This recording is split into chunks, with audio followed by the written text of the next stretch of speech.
Yoshua tawi adrelia. Anyigba siwo na Yosef ƒe vi tsitsitɔ Manase ƒe toƒe afã. Wotsɔ Gilead kple Basan ƒe anyigbawo le Yɔdan tɔsisi la ƒe ɣedzeƒe na Maki, Manase ƒe vi tsitsitɔ, ame si nye Gilead fofo, elabena wonya aʋawɔla sesẽwo, eya ta azɔ la, wotsɔ anyigba si le Yɔdan tɔsisi la ƒe ɣetoɖoƒe la na hlɔ̃ siwo dzɔ tso Abiezer, Helek, Asriel, Sikem, Semida kple Hefer. Viŋutsu aɖeke menɔ Zelofehad si o. Zelofehad fofoe nye Hefer, ame si fofoe nye Gilead, ame si fofoe nye Maki, ame si hã fofoe nye Manase. Vinyɔnu atɔ̃ koe nɔ esi, woawoe nye Mahla, Noa, Hogla, Milka kple Tiza. Nyɔnu siawo va nunɔla Eleazar kple Nun ƒe vi Yosua kpakple Israel kplɔlawo gbɔ, eye woɖo ŋku edzi na wo be, Yehowa gblɔ na Mose be, míaxɔ domenyinu abe ŋutsu siwo le míaƒe to la me la ene tututu, eya ta abe ale si Yehowa ɖoe da ɖi ene la, wona anyigbawo abe ŋutsuawo ene. Le esia ta la, Manase xɔ mamawo kpe ɖe Gilead kple Basan ŋu le Yɔdan tɔsisi la ƒe ɣedzeƒe, esiwo na anyigba eƒe dzidzimeviwo, siwo nye nyɔnuwo kple ŋutsuwo siaa ta. Wotsɔ Gilead nyigba na Manase ƒe dzidzimevi bubuawo.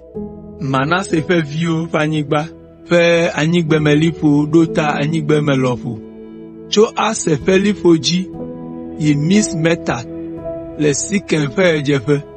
Le anyigbeme la, liƒo la tso Mismetat yi Tapua ƒe vudo gbɔ. Tapua anyigba nye Manase ƒe viwo tɔ, ke Tapua du la, si le Manase viwo ƒe anyigba ƒe liƒo dzi la, nye Efraim viwo tɔ.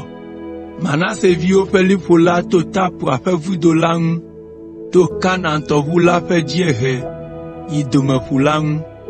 Du geɖe siwo nɔ tɔʋu la ƒe dziehe la, nye Efraim ƒe to la tɔ, togbɔ be wonɔ Manase ƒe viwo ƒe anyigba dzi hã.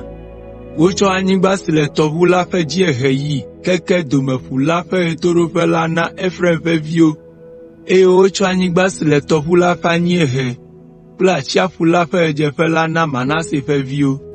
Woƒe anyieheliƒoe nye Ase ƒe viwo ƒe anyigba, woƒe ɣedzeƒeliƒoe nye Isaka ƒe viwo ƒe anyigba. Wotsɔ Bet Sean, Ibleam, Dor, Endo, Tanak, Megido afi si to etɔ̃ nɔ kple kɔƒe siwo ƒo xlã wo la na Manase ƒe viwo ƒe to afã, togbɔ be wonɔ anyigba siwo na Isaka ƒe viwo kple Ase ƒe viwo dzi hã.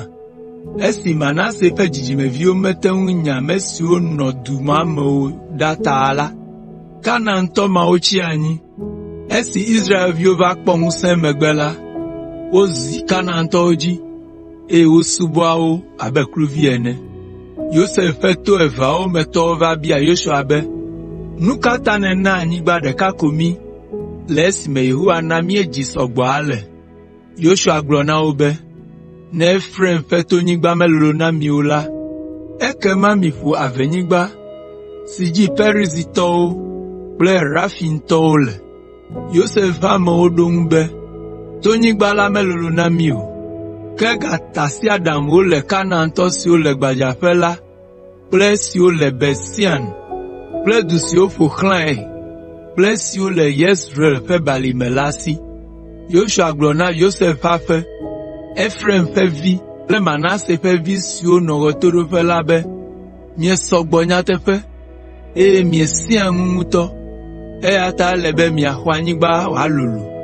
Tonyigba la anye miatɔ togbɔ be enye anyigba si dzi ave le hã la, miƒo avia, eye miaxɔ anyigba la tso eƒe liƒo sia dzi yi liƒo kemɛ dzi, togbɔ be gatasiaɖam le Kanaantɔwo si, eye wonye dukɔ sesẽ aɖe hã la, mianya wo ɖa le anyigba la dzi.